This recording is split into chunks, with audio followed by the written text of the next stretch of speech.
Oh, hello and welcome to the Gamecast. We're live on YouTube with myself, Warric, and Turbo XLR.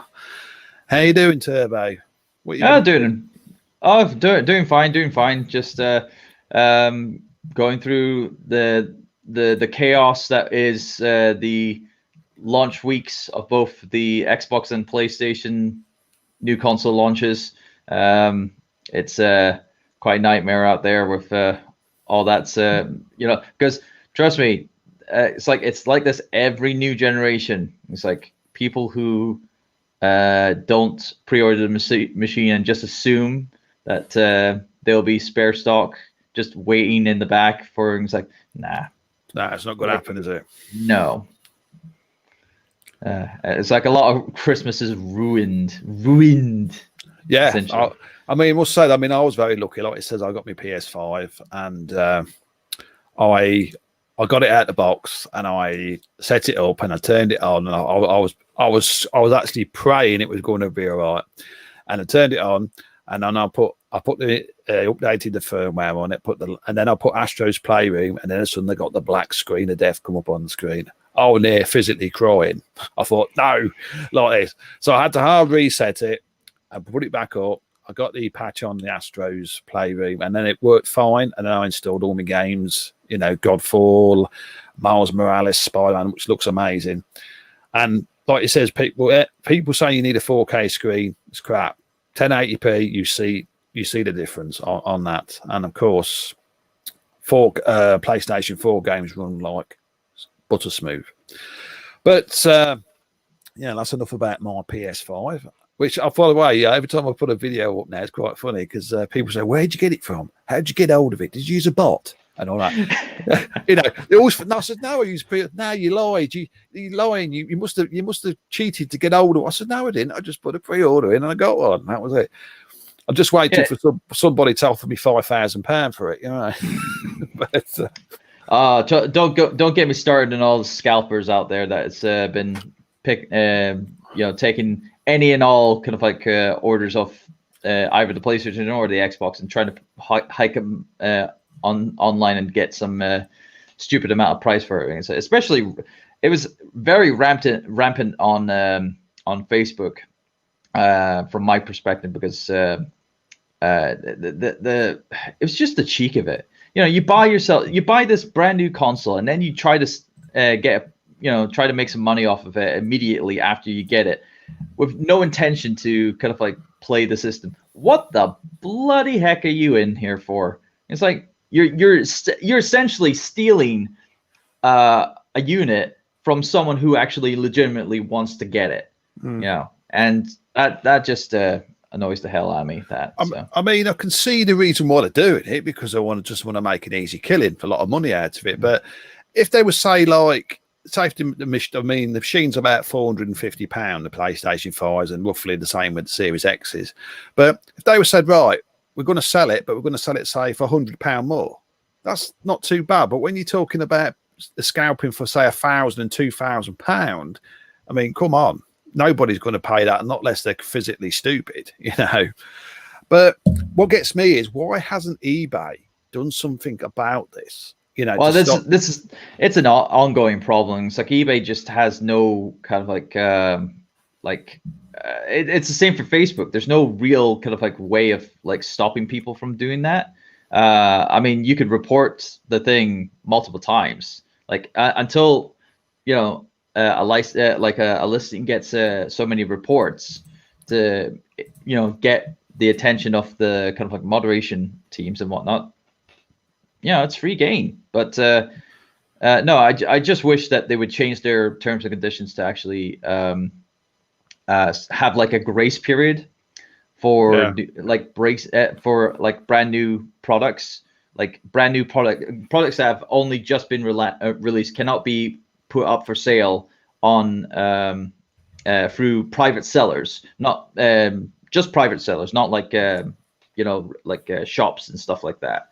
Yeah. But private sellers should not be putting up products that have been released within 6 months.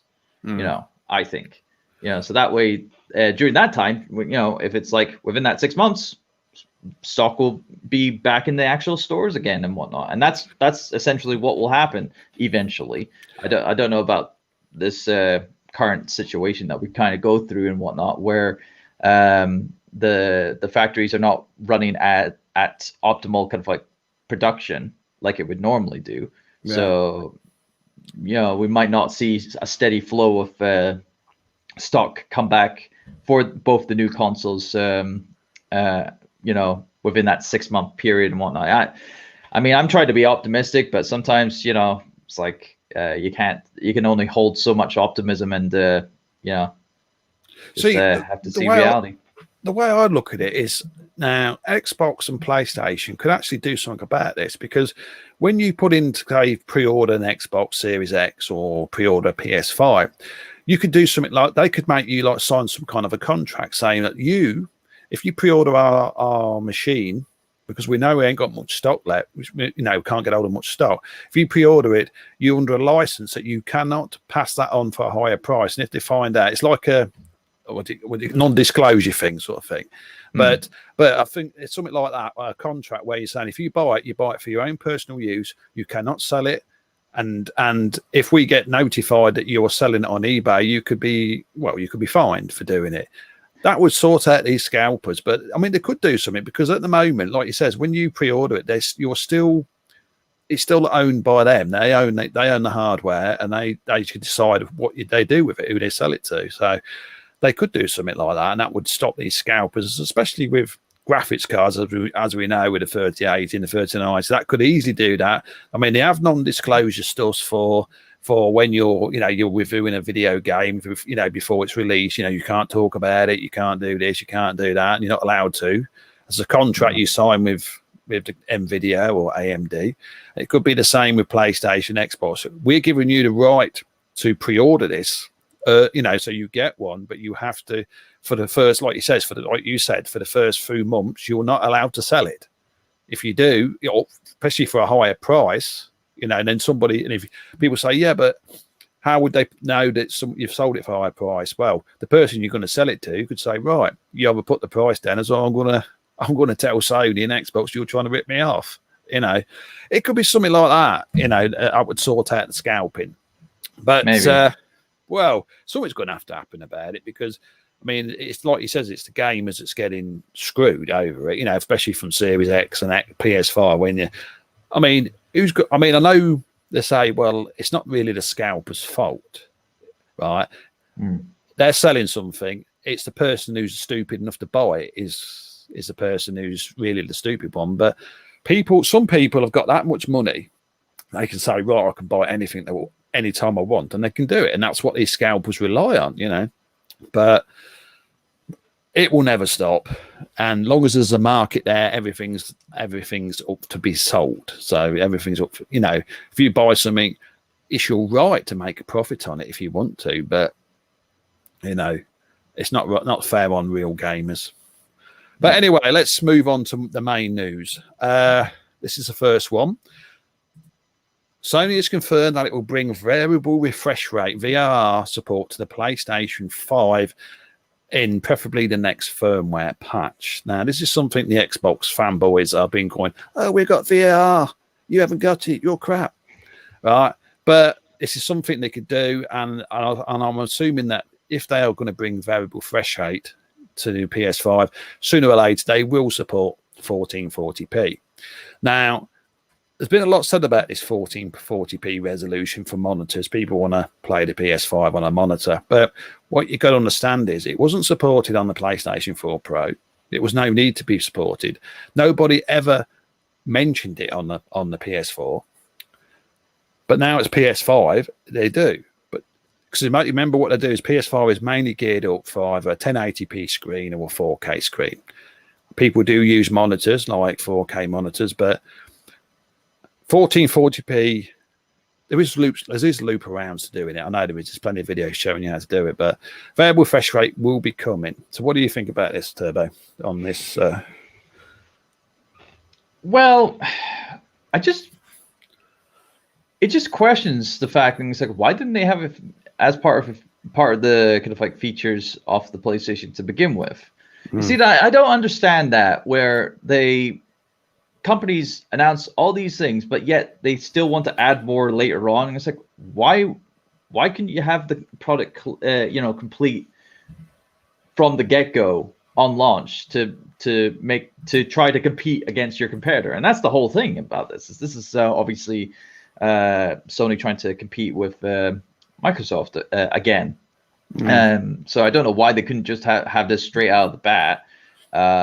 If it's such a necessary feature that could help bolster the kind of like power of the PlayStation 5, it's just bizarre how they kind of like how they want to work around giving this feature to I'm guessing this is something that they'll put into a patch sometime down the line, but begs the question how much of that feature is going to utilize use up the already existing hard drive space, SSD space that the OS is already taking up on the PlayStation, because I know it's quite it's not as chunky as it would be, but it's still quite a hefty bit of the SSD being used by the operating system for the PS5.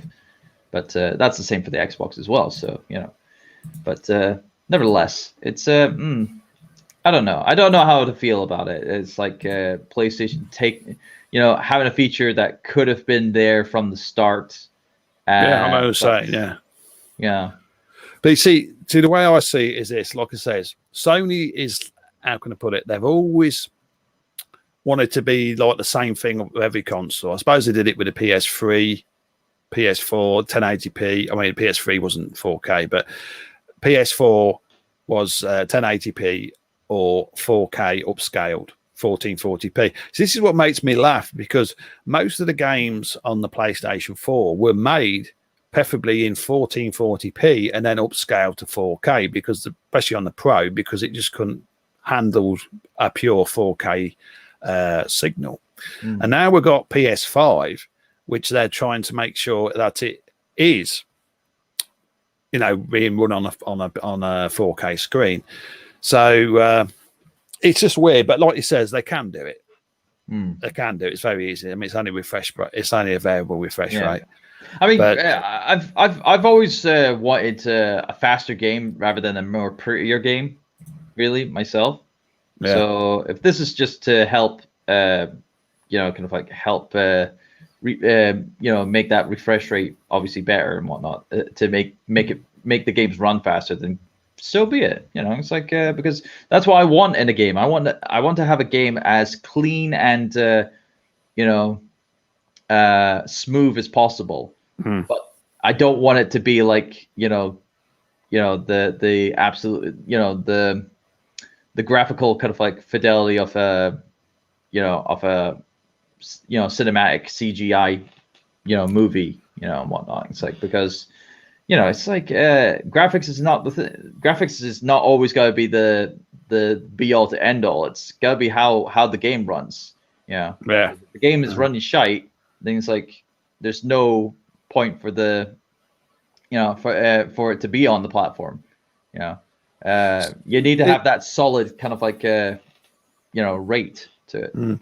See, this is what I mean. It's like I said, I've been running their PS5 for a few days now, and I thought, as I said in the green room to you, I thought, because I've only got a 1080p HD screen, and I put it on, and I know it's going to look better on 4K with HDR and Ultra HD and stuff like that, but as soon as I put Spider-Man on, Miles Morales, or Godfall, I put them on that screen at 1080p, it was like popping out the screen. It was popping.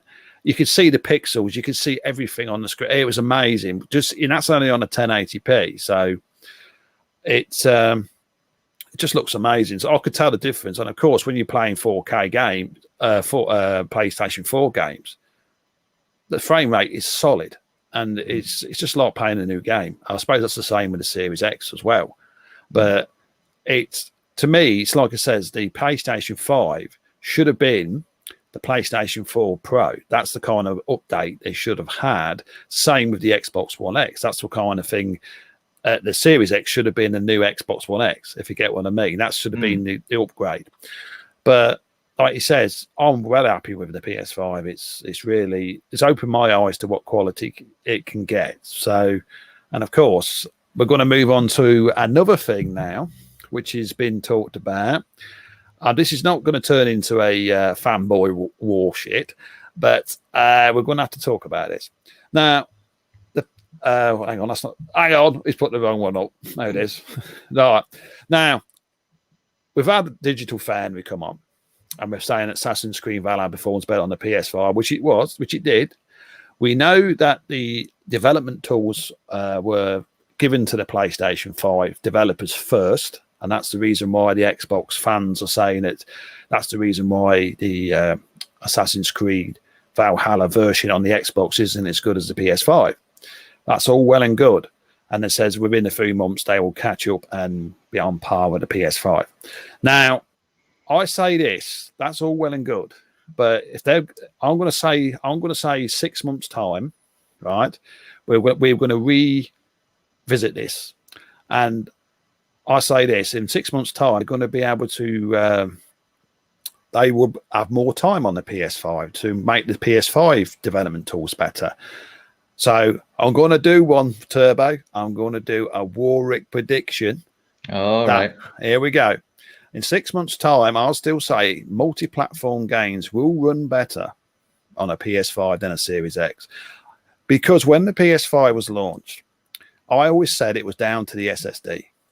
And I still say that. And Mark Cerny said that, and they all laughed at him.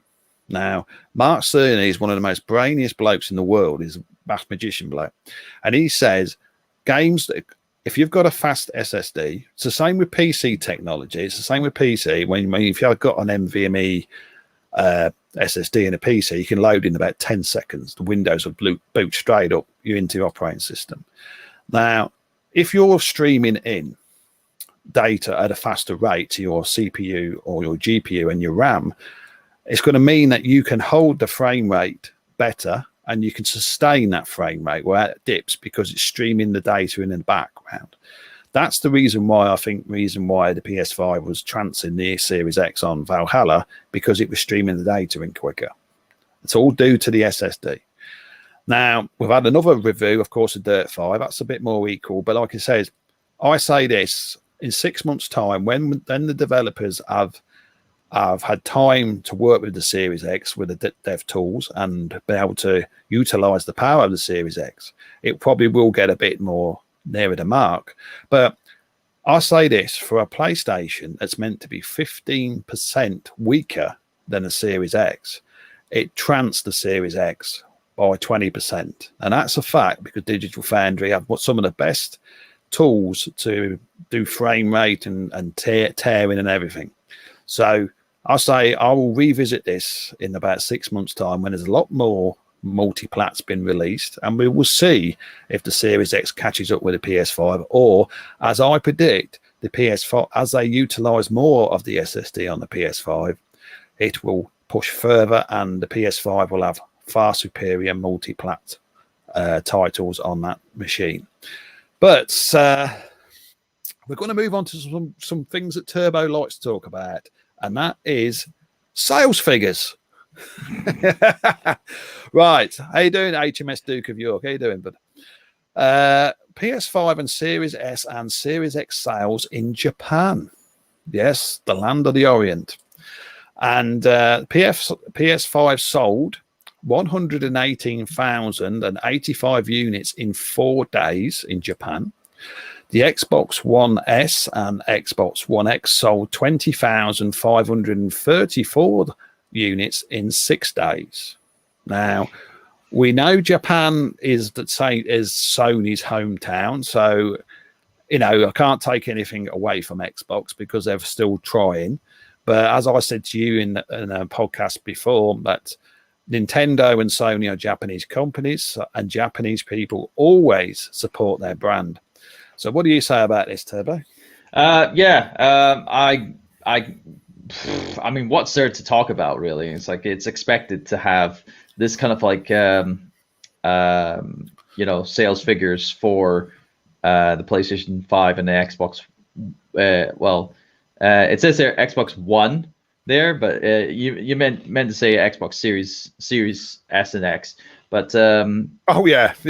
Series S and Series X. Sorry about that. You see that's the major problem already. It's like we still gotta have a lot of people who are just gotta be kind of like confusing between the two systems, because like the ones are still not been discontinued to a certain degree, not yet anyway. But when it is, then we'll be having it. But anyway, but that's besides the point. The point is that how it's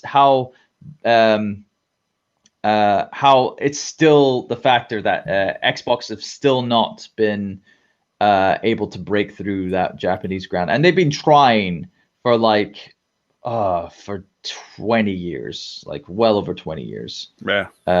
Now, or close to it. I think it'll be like 20 years next year with the original Xbox release in, I think it was 2001, 2002 or something like that, somewhere around that time period.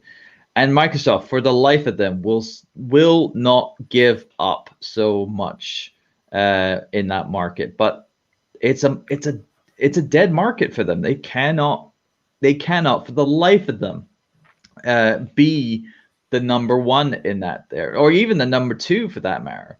It's always going to be the case. And with those sales figures, obviously, I mean, that's just Japan. But what's more important is obviously the global sales. How well does it do well on a global scale? Because Microsoft is in more regions than the PlayStation is, because there are way more regions that the Xbox was released on that and that was a global release as well. So that was like in all of those markets that it announced itself to be in. Was Sony had the PS5 release in America first. I think it was like America and Japan first in on the 12th, and then in other selected regions afterwards on the 19th, including Europe and Australia and all that. So it's a bit hard to kind of like gauge what the kind of like worldwide figures will be. And we'll obviously find out what those worldwide figures will be at the end of the month, rather than like say like within the 2 weeks that both systems were being released and whatnot. It'd be a better idea getting figures, by then. Yeah. So I it's like it's early days. Like it's early days yet, and it's like you have to be optimistic to see how things truly, fall out and whatnot, and see how it all, comes together and whatnot. Yeah. See what it is, Sony, after I put them figures up, that 118,000 in 4 days, I mean, this is just speculation, but they're saying Sony are hoping by the end of December, they said they could be, or beginning of the new year, they could be hitting, they said 4.1 million consoles. And remember, there's no PlayStation 5s available in the UK anymore. They're completely sold out until December the 16th. December the 16th is when you can preferably order some more. That's when Sony said they're going to drop a load of stock worldwide on December the 16th. So if you're trying to get hold of one, that's the date you want to be trying to get one. If you can, you won't get one in a shop, but it'll be available online. Yeah, that's when they said they're going to drop a lot more stock of the PlayStation 5.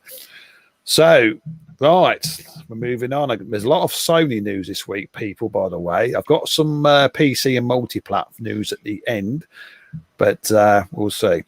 Right now, this will get them going. Sony teases they might have their own type of Game Pass for PlayStation. Jim Ryan has dropped clues that they are actually not going to announce it just yet, but they're going to bring in their own sort of Game Pass. Now, we can only speculate what this is going to be. Now, I personally think it will be something like I said, you got PlayStation Plus, you got PlayStation Now. They'll all be like amalgamated together. Especially if you're on a PS5, you've got PlayStation Classics, but they've got to do something if they want to be like Game Pass, but he says they want to do something different and preferably be better than Game Pass, which is a bold statement from Jim Ryan, but he likes doing bold statements. Jim Ryan does. But we will see. But like I says, it's if we get something like that, it's all good news. I mean, of course, we'll have the same stuff. Oh, well, Xbox. Oh, we're copying Xbox. I said, well, it might be, but we'll see what happens. What do you reckon about it, Turbo? Well, well, that's what I thought PlayStation Now was supposed to be. I thought PlayStation Now was the thing where, you know, it's like you be able to kind of like stream things and whatnot. And this camera is just not wanting to focus. Hello. There we go. That's a lot more clearer. Yeah, that's what I thought PlayStation Now was supposed to be. I thought PlayStation Now was their kind of like their Game Pass-esque kind of like program, but that's just streaming the games, not downloading you know, while you're. You can now download games off PlayStation. Well, there you go. That is PlayStation Now then. Yeah. So why is he dropping clues and say, oh, they might have their own type of Game Pass? It's like when you already have something like it. Now, granted, you don't have what Microsoft offers, which is like Game Pass Ultimate, which includes PlayStation Now, PlayStation Plus, and obviously some sort of connection to PC and whatnot. But of course, with Sony, they don't really have much in the way of kind of like a connection for that third thing, where you have some connection to PC branding. But the thing is, I mean, you got Game Pass, right, which is a great service. I always praise Xbox for it. You got Xbox Live Gold, you've got Xbox Game Pass, you've got Xbox Ultimate, so you can play all the games on your PC as well as your Xbox, regardless of what Xbox you got, right up to from the Xbox One up to Xbox Series X. Now, and of course, your game saves of cross-platform. So if you start a game on the Xbox, you can actually continue it on your PC, which is good. And of course, if you're playing on the PC version of, say, Gears of War, you can actually team up with some friends on the Xbox on a cross-platform match. So that's actually good. Now, with Sony, now, like you said, we thought PlayStation Now was part of their so-called little Game Pass, but I think they're going to do something different to that. I think they're going to do is actually roughly, I mean, all first-party games on PlayStation are now on the PC as well as Game Pass, as Xbox do. Godfall is on PC, and all them games. And even if you are not, if you buy PlayStation Now, if you subscribe to it, you can actually play them games on your PC. So you can play The Last of Us Part 2, etc., all on your PC. You don't need a PlayStation. It's just the same as Xbox. Now, Jim Ryan had a bit of a smirk on his face when he talked about their own type of Game Pass. Now, we all know what we're expecting, what it's going to be. Obviously, first-party titles for Game Pass. Well, it won't be called Game Pass. It will be called PlayStation Ultimate or something like that. You know, they won't call it Game Pass the same. Well, you can't call it Ultimate either because you'll confuse that with Game Pass Ultimate or PlayStation Xbox Extravaganza. Or it'd be some stupid name for it. Anyway, but like I said, I don't think they're going to do it the same way as Xbox. They're not going to just say, right, here's you subscribe to PlayStation Game Pass or whatever they call it. You're going to get all first-party titles, all the games on Game Pass. No, I think they're going to do it differently. Well, I'll give you a better name of what they'll call it. They'll call it PlayStation Platinum. Yeah, could be. Because it'll be a reference to their Platinum line of games that they've done back in the day, and it'll be obviously granted it relates to Platinum trophies, but it's not Platinum, trophies. But no, PlayStation Platinum would be a better thing. Yeah, Fred says Xbox has better game. Yes, you're right, Fred. At the moment, it does, yes. Yes, it's brilliant. It's amazing. But what you've got to understand is he stood up and listened to what the consumers wanted. And when Jim Ryan says they got something in the works for like a sort of Game Pass for PlayStation, see, they don't just want to copy PlayStation. They don't just say, "Oh, we're just going to do the same. We're going to get Last of Us in the Game Pass, and that's it." No, they've got to be different. Now, they've either got to up it by adding a lot more features to it, or they've got to do something that we don't know about. So it's very interesting to what they're going to say. Is that, I mean, if they do something like that, albeit, I mean, hey, thought you Turbo. I mean, if we don't have to pay £50 or £60 for a game, it's all in PlayStation Game Pass. I'm up for that, you know. But I think they're going to do something different. So we're going to have to revisit this topic at another time, and just to see if Jim Ryan actually does what he says he's going to do. Fred says PlayStation just has better exclusives. Well, they do. As simple as that. Well, at times it is. It's like there has been more original IPs made better on the PlayStation brand than there has been on the Xbox brand. I'll give them that credit, because on the Xbox brand, you've had the same ones. You've had Gears, you've had Forza, you've had Halo, you've had I'm trying to think of another ongoing kind of like one. Well, you've had the like technically Remedy games being exclusive on there. So you had like Alan Wake and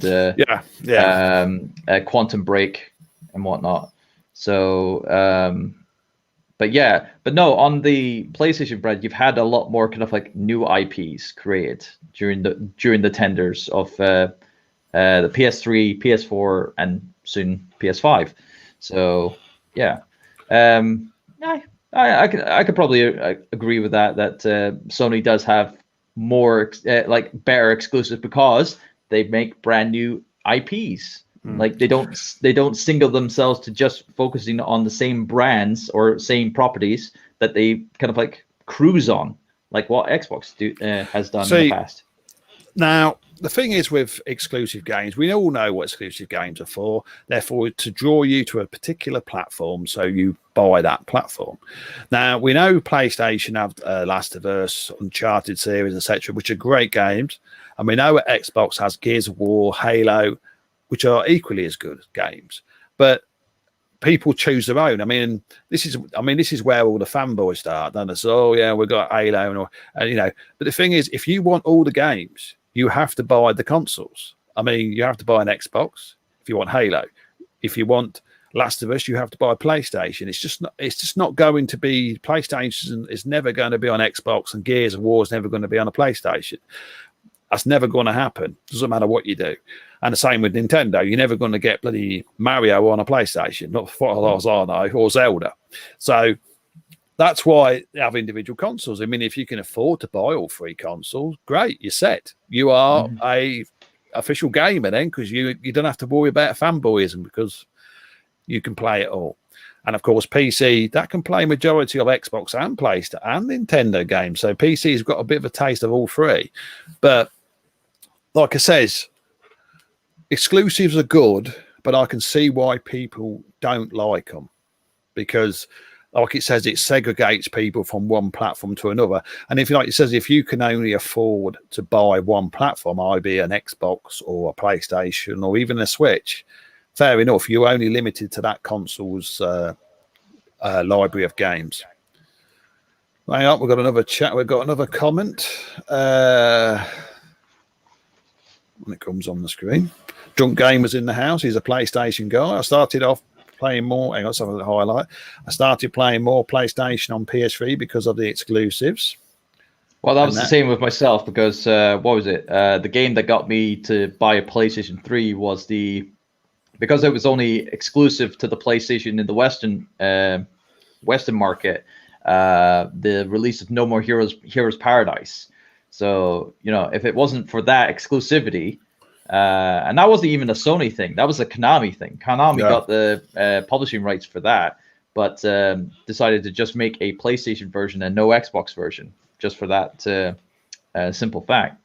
So without that, that wouldn't have enticed me to pick up a PlayStation. It would have been the same case with the Ghostbusters game back in the day when it had like a 6 months exclusivity deal. I remember that. On that. So it's all that it can be those kind of like exclusives that can just tie in and think, heck, it's done to me multiple times for other systems. So I remember that the Ghostbuster game because it was made by Sony and Ghostbusters. Well, the property was owned by Sony. Yeah, they own the rights to the film. That's the reason why I was very surprised at the time that Xbox eventually did get that game, because I think, well, why give it to Xbox when you own the rights to the movie? But then again, it did happen, and now it's coming out on the Switch soon. I believe Ghostbusters. It's already out on Switch. When they remastered it not too long ago, about like last year or so, sometime, they released it on all free platforms, I believe. Xbox, PlayStation, Switch. So yeah.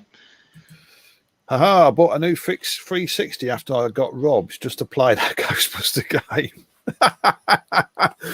We got robbed, did you? Oh bloody hell.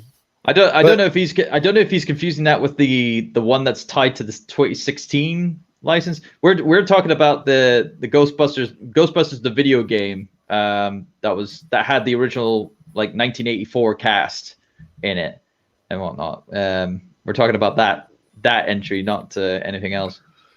Yeah, problem with Microsoft is, in my opinion, that most Xbox games are going to. Well, this is what I think, Fred.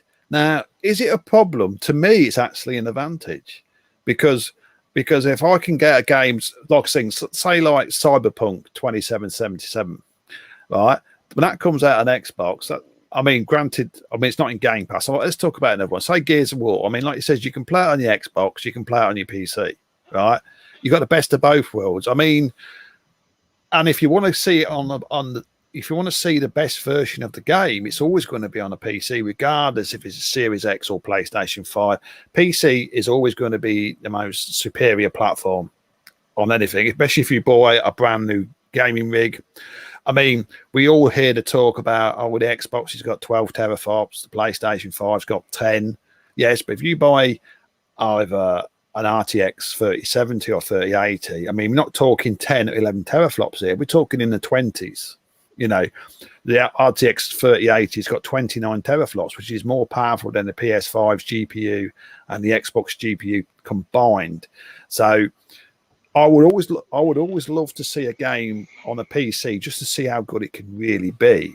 Even though the Series X and the PS5 are very powerful machines, they will never come near a PC. And that's the reason why I think Microsoft leans more to the PC than they do a console, because the developers can show what they want on the PC. They show their dream on the PC. It looks good on the Xbox, but to show the full potential, either 4K with full ray tracing, etc., it's going to be PC.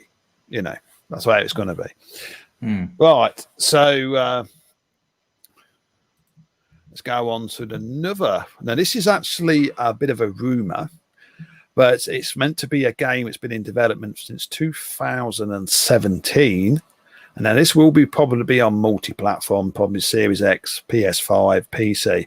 I hope they release it just on the next gen, not on the current, on last gen, because it will suffer.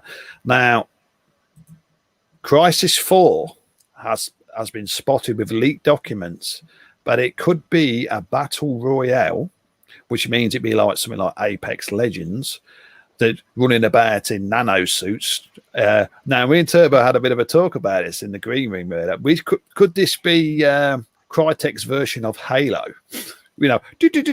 As it keeps recharging when you get shot.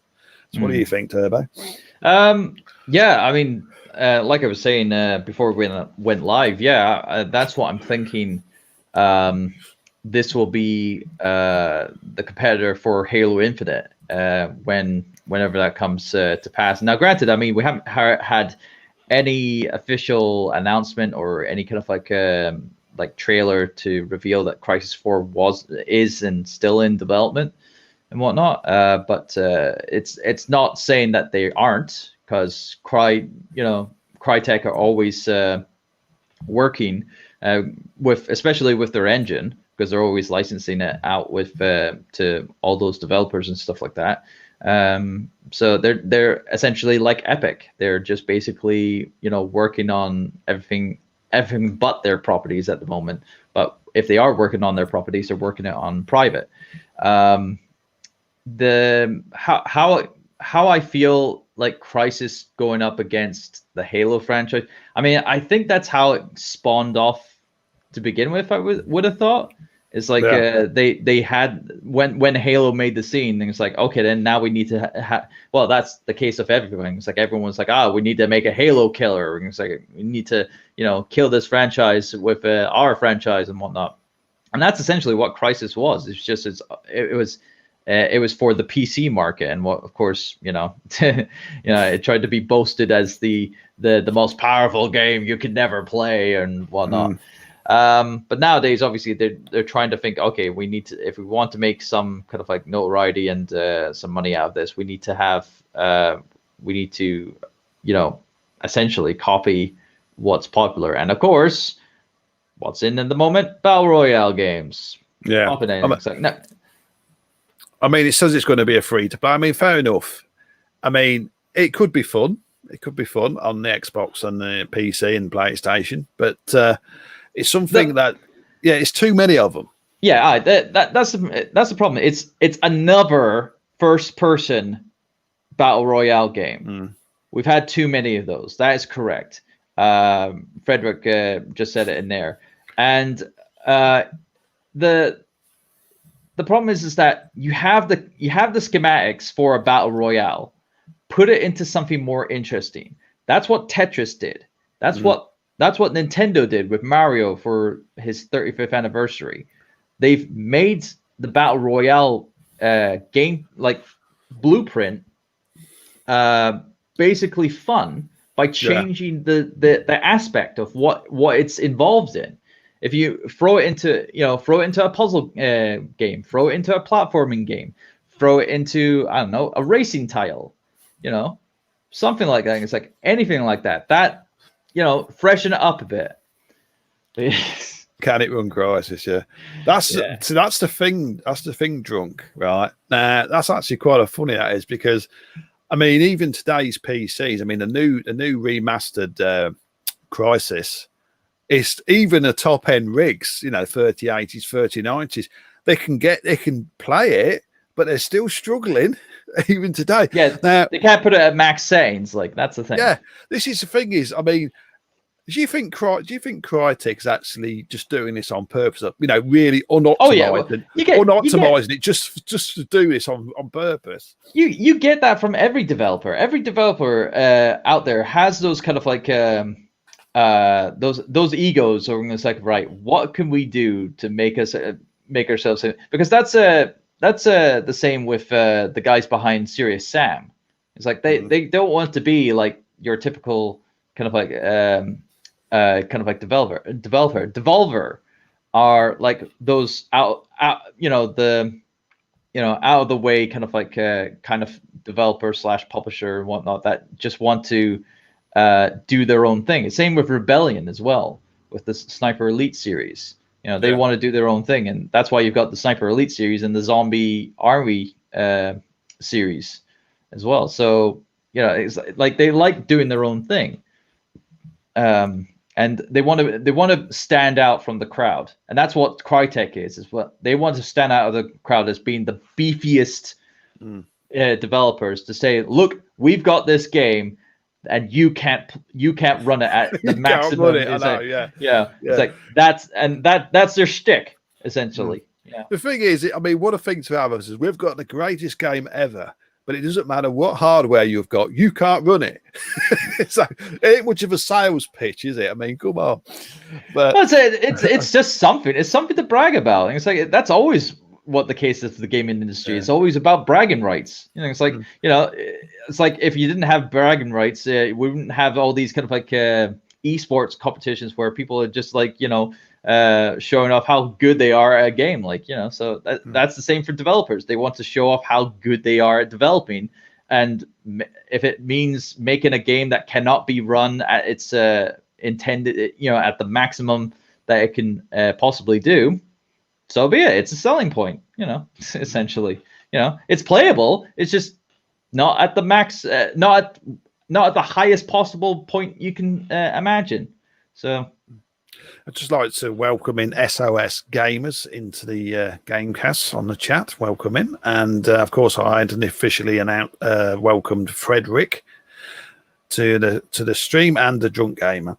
Now, see, that's just funny, just touching a bit more on that Crisis. Now you got a top end rig and it can't run it, not on full maximum. I mean, you'd probably be able to play it in 1440p at probably about 60, 70 frames.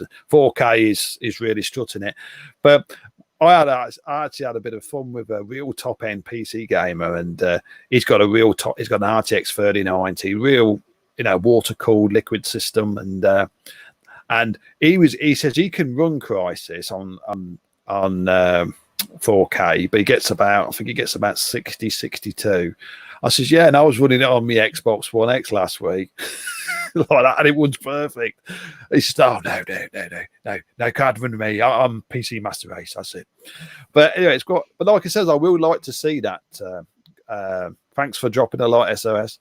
And I would like to see that new Crisis 4, that Battle Royale, just to see what it's like, and if we have all the, the old can it run Crisis 4 and all that. Right, we're going to go back to one of the stories I haven't done yet. It's another rumor mill, but it's a very good rumor, this one. Now, rumor that Blue Point Games is to be acquired by Sony very soon, say in February next year. Remember, Blue Point are very good at remaking games. The latest PS5 game, Demon Souls, has been remade by Blue Point. They have actually remade games on Xbox, and I think they've made some on Nintendo, but I don't know. I've actually just gone through their development history, and what they've done. They've not done anything on Nintendo platforms. That definitely sure, but most of their kind of like works have been like porting older entries for new things. So obviously the aforementioned Demon Souls. They also did Shadow of the Colossus. They remastered that to the PS4. They did Gravity Rush. That was remastered onto the PS4. That was originally a PlayStation Vita title. They also worked on the Nathan Drake collection on PlayStation 4. So they have been doing a lot of PlayStation things. The only thing that they kind of haven't done, or like that wasn't Sony related, was the Metal Gear Solid HD collection. So for Xbox. That was on Xbox 360. Yeah, I know they've done some for Xbox. And the Xbox 360 version of Titanfall. Yeah, they did that. Yeah. So that was actually quite a good game. That was quite a good port for the 360, if I remember rightly. So with that said, and it's like these guys have had a very close, kind of like more close relationship with the Sony brand, the PlayStation brand, than any other brand out there. So they have what the leverage to kind of like be taken in by Sony as a first party studio to be under the PlayStation umbrella, and then start to work on new IPs, because you can only do so many kind of like remakes and whatnot for so long. But when you get right into it and whatnot, when you're taken in by a major company and you get started to work on original IPs, that'd be great. However, it doesn't always work that well all the time. I know that for a fact because I just recently watched a video talking about the guys who made the sequel to Dead Rising. And they were bought in by Capcom, and then they returned into Capcom Vancouver. And then after two other entries, with the third one and the fourth one, they shut their doors. I fear as though that might be the case again for Blue Point, if that's where they're going. But I mean, they've been on the market. They've been on the development game or porting games since 2009. And so they did have their own kind of like original title when they started back in 2006. which not many people will obviously remember, but they've just obviously been been the studio that can give you something, that would give you the collection that you wanted of this licensed property and stuff like that. So it's hard for them to. It would be hard for Sony to buy them in, and then say, okay, then what can you present with us? And it's like, this. Well, and it's like There was talk because I've heard a lot more about this Blue Point acquisition. That's like you said. I mean, they've proved themselves. They can remake games. I mean, you look at the new Demon's Souls on PS5; looks amazing. They can do the job. And I think what's happening is, I think Sony's actually said to them now, what I heard, that we're going. If they do require them, you are going to be given a free reign to build a new IP, and that's like you said about something Sony does like to do is build new IPs. And if they can bring out a new game of their own, which is just as good as something they've remade, they've got a good studio there, and Sony wants to hold on to them. Mm-hmm. But I mean, they need more, really, because at the moment, Sony doesn't have that many. I mean, they don't have the same clout as what Xbox is trying to get now. Like they've got a lot to work to try to get more people to be on board on the Sony bandwagon than they are on the Xbox bandwagon. See, there was a lot of talk about that. I mean, we've been talking over the last few weeks about the Bethesda deal with Xbox, and they spent $7.5 billion on acquiring Bethesda Studios and id Software, and all that. And people have been PlayStation people have been very not very happy, because they're thinking they're going to lose out on their games like Elder Scrolls, Doom, the new Doom games. We have to make one after Doom Eternal, but there's actually been a lot of talk from one of the Xbox executives who said that, it looks like to me that a lot of these games like the Elder Scrolls, Starfield, will be coming to the PlayStation. It's not good. They're not going to be exclusively only on Xbox and Game Pass. They will be coming to the PlayStation. But the probably is it probably be like a timed exclusive deals on this game. So, like, I mean, what they're saying is they want the best version to be on Game Pass. Now, what do you mean by best version? Does that mean that the PlayStation version is just going to be the standard game and not get any DLC for it, and the Game Pass version is going to get all the DLC and stuff like that?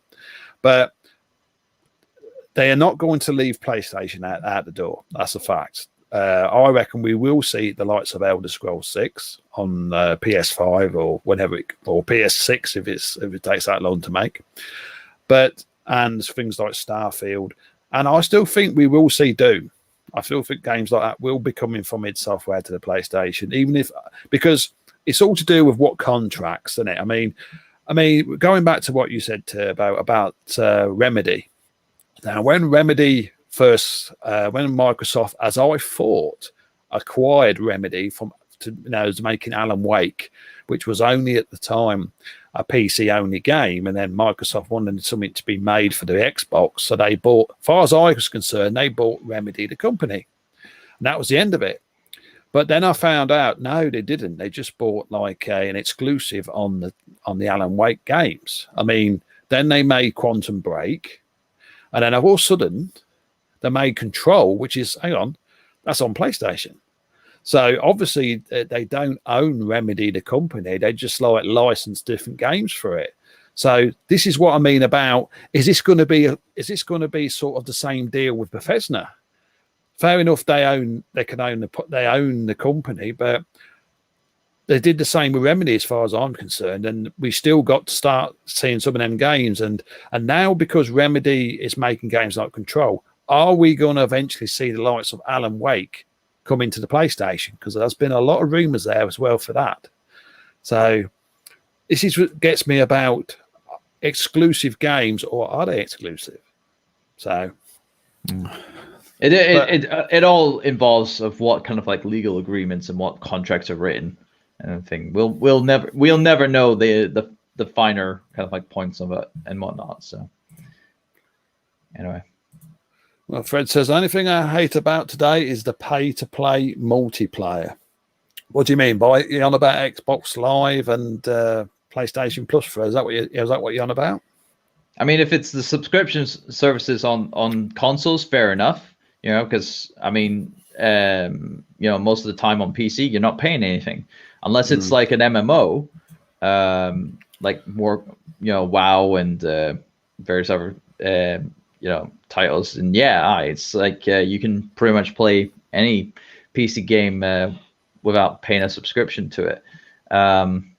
But keep in mind, it's like like those console manufacturers, they need to make their money somehow, and the Game Pass online subscriptions for multiplayer and stuff like that, they need to have those in order to get money back on what essentially they do when they lose money on the consoles. It's like it's always about game sales and subscriptions after the console launch. It's like they need to have some income back in, and that's how they do it with those subscription models. So, well, there's one more topic I'd like to touch on. I just thought about now.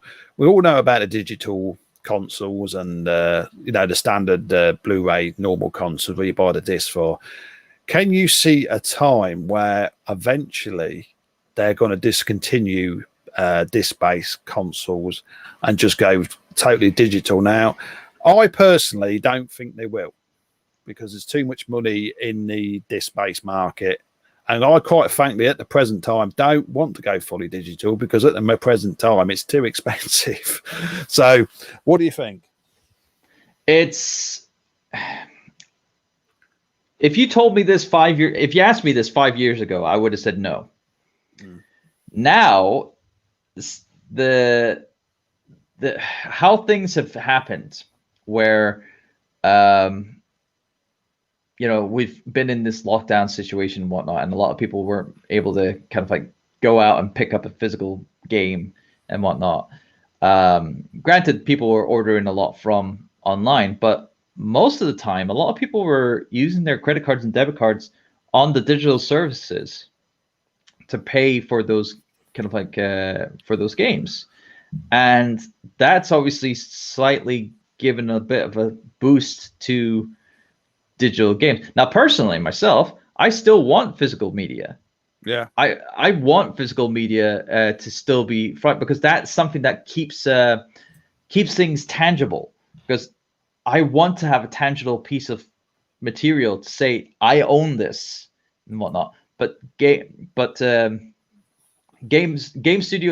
publishers, mainly that of the console publishers, you saw it from last generation anyway. They basically what was it? They took completely, wanted to own everyone. They wanted to own everything. That was the same with the Xbox. There it is. They on the Xbox, they wanted to own everything. They wanted to make sure that you were online all the time, and make sure that you legally own you can only legally play these games when you're online and whatnot. And that was controlling and whatnot. And they were trying to stop people from, they were trying to keep things going for. Oh, that's your nephew there. Hello, War Stu. Welcome, buddy. We're just about to finish. Yeah. So, but like you said, he'll have to come on another time, mate. But we've been talking a lot about the Sony launch, etc., etc. As I said, I'll just show this. There's the old dual sense controller for the PlayStation. See the orange little light? There's your microphone. Remember to mute that when you playing a game on multiplayer if you don't want nobody to talk to you. So I think we've talked about. Have you got anything else, Turbo, before we move on, or was that going to be it? I just want to read Frederick's final comment there on talking about. Okay, let's get it up on the screen. Yeah, and it's a good point to kind of like say is not going to buy a console if physical games are gone. I think that's probably going to be the case, where if people are only if consoles are the only thing, like that's the thing. Consoles are the only way of playing games physically. PC doesn't do it anymore. No. Because there's no disc version for PC games anymore, and thus it's eliminating disc drives, like CD drives and stuff like that from PC setups and whatnot. So if consoles are constantly doing, if consoles do go the way of just being a diskless digital service platform, like how Stadia was, it's not gonna fly. No one will get into it. If they want to have that, they'll get themselves a brand new PC and build themselves a PC to do the job for them. And there's plenty of games on the PlayStation platform that allow them to do just that. It's just there will be the certain exclusives that won't be there unless you're a real diehard fan of, like, say, the next Nintendo system where it's all digital and whatnot, and you really want to play your Mario. Fair dues, go nuts. But in hindsight, a lot of people would just see if there's no physical media to it, I'll just get a PC. See, the thing is with physical media, it's like if you want to build a new PC. I mean, when I looked at building a new PC, I actually wanted a Blu-ray drive in it, rewritable drive, so I can play some of my films on my big monitor on it and all that. But majority of the places where they build computers, you have to get a specific case these days, because all these cases are all to do with like, we're going to have so many lights and RGB lights and fans and all that. They don't make room for actual Blu-ray drives in the case unless you buy a specific case. And because you always remember when you're building it, say, you can't put that in because you can't put the drive in because this case is not designed for a physical drive. I mean, I love watching Blu-rays on a PC, especially in that, especially in 4K or on a monitor or something like that. It looks amazing.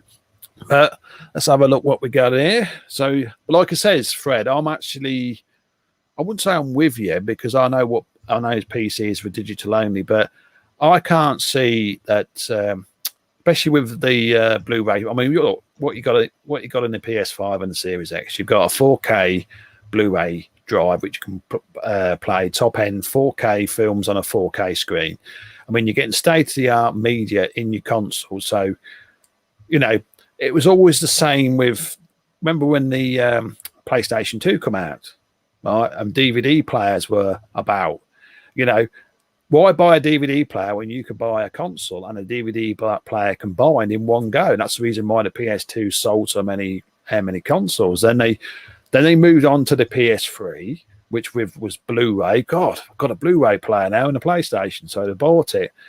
But do you honestly think, though, Turbo, that do you know the PlayStation 4 and the Xbox console? I mean, that had the first ever 4K drive in it, 4K Blu-ray drive in it, but PlayStation 4 Pro didn't.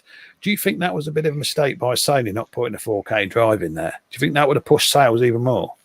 It would have pushed sales. Well, it's like a double-edged sword. It could have been a great selling point, but it would have cost the console a bit more, because at the time it was like it was close to that £450 price point anyway, the Pro.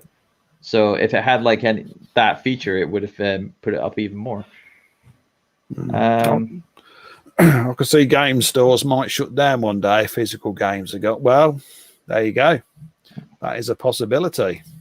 Like current day stores, yes. The retro stores, those will thrive, because there's still lots of people who want to go back and play older games and stuff like that. So all those kind of like retro stores that do all the kind of like older medias, like so your Mega Drives, your NESs, your Super Nintendos, your GameCube, PS2, PS1, all those kind of like things.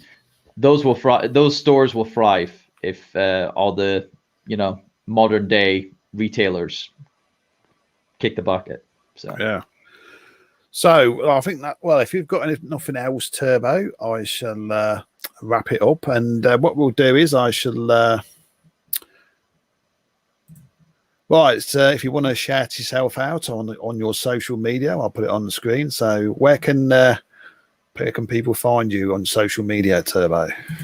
Well, you can find me on Twitter at TurboXLR. That's where my personal Twitter is, whatnot. And if you want to see me do my thing on the Twitch, there it is. Twitch.tv/TurboDrive Live. I stream there pretty much 5 days a week. So you're more than welcome to catch me there at 7 p.m. UK time on there. So yeah. And also, people, if you want to follow me, I do stream on multiple platforms: DLive, Twitch, Trovo, YouTube, and Facebook Gaming. Also, I'm doing a lot of videos on YouTube at the moment with PS5 clips. I'm hopefully going to be doing some 4K videos off the PlayStation 5. And we will probably see you in a couple of weeks' time, and we'll do another one, another Gamecast. I may be doing some little videos soon, especially showing different features from the PlayStation 5 on YouTube. But I hope you've enjoyed this little bit of talk about Sony's news. We did a bit, we tried to bring you the best of the Sony world, and of course Xbox and Nintendo as well. But just recently, Sony's has been the one. Last week or so, it's been actually had more news. Xbox has had news a few weeks ago with the big launch of Bethesda, etc. But we will be back, and hopefully we will get some more news, preferably some more acquisitions from Sony. Hopefully, new studios. Could it be? You never know. But until then, it's from me and Turbo. It's bye-bye, and I hope you enjoyed what you see. I'll see you very soon. Bye-bye.